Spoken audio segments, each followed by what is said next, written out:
तो अब समझने की कोशिश करते हैं कि ऐसा क्या होता है कि जो कंट्रोल है वो हमारे हाथ से चला जाता है, और ऐसा क्या होता है जब कंट्रोल हमारे हाथ में आ जाता है।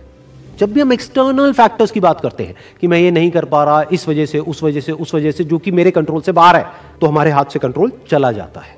लेकिन जब हम बात करते हैं कि हम एग्जैक्टली क्या कर सकते हैं, जब हम अपनी कैपेबिलिटीज के बारे में बात करते हैं, तब कंट्रोल पूरी तरह से हमारे हाथ में आ जाता है।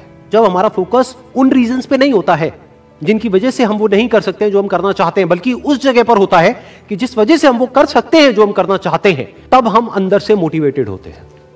फॉर एग्जाम्पल, आप जिस भी फील्ड में हो, उस फील्ड में कुछ लोग हैं जो टॉप पे बैठे हैं। आपके पास में दो ऑप्शंस है। एक, आप बोल सकते हो कि वो लोग, उनके अंदर कुछ स्पेशल है, उनके अंदर कुछ एक्स्ट्राऑर्डिनरी है, उनके अंदर कोई ऐसा टैलेंट है जो आपके अंदर नहीं है, या फिर उनकी किस्मत है जिसकी वजह से वो वहां पर बैठे हैं, या फिर उनके पास में कुछ था, किसी का सपोर्ट था जिस वजह से वो वहां पर है।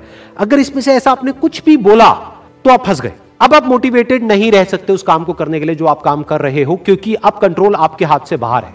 क्योंकि अब अगर आपके पास में वो है ही नहीं जो उनके पास में है, तो अब आप वो कैसे बन सकते हो जो कि वो बन चुके हैं। लेकिन अगर आप ये बोलते हो कि जिस भी फील्ड में आप हो, उस फील्ड में जो भी टॉप पे बैठे हैं वो वहां पर है अपने हार्डवर्क की वजह से, अपने स्मार्ट वर्क की वजह से, या जो कुछ भी उन्होंने किया, जो कुछ भी उन्होंने सीखा उसकी वजह से, तो अगर वो कर सकते हैं तो मैं भी कर सकता हूं। उन्होंने भी मेरी ही तरह एक ना एक दिन कहीं ना कहीं से शुरुआत करी थी, जहां से कि आज मैं शुरुआत कर रहा हूं। तो मुझ में और उनमें अगर कोई फर्क है तो वो सिर्फ एक है, वो है टाइम का, कि आने वाले 10 साल बाद या 20 साल बाद मैं भी उन्हीं की जगह पर हो सकता हूं, या उनसे भी आगे हो सकता हूं जहां पर आज वो है। तो अब कंट्रोल पूरी तरह से आपके हाथ में है।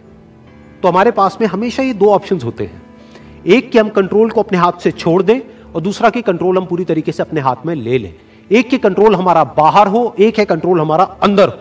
तो इस बात को हमेशा याद रखना कि आपका कंट्रोल कहीं बाहर नहीं होना चाहिए, आपके अपने ही अंदर होना चाहिए। Wish you all the very best. Thank you so much.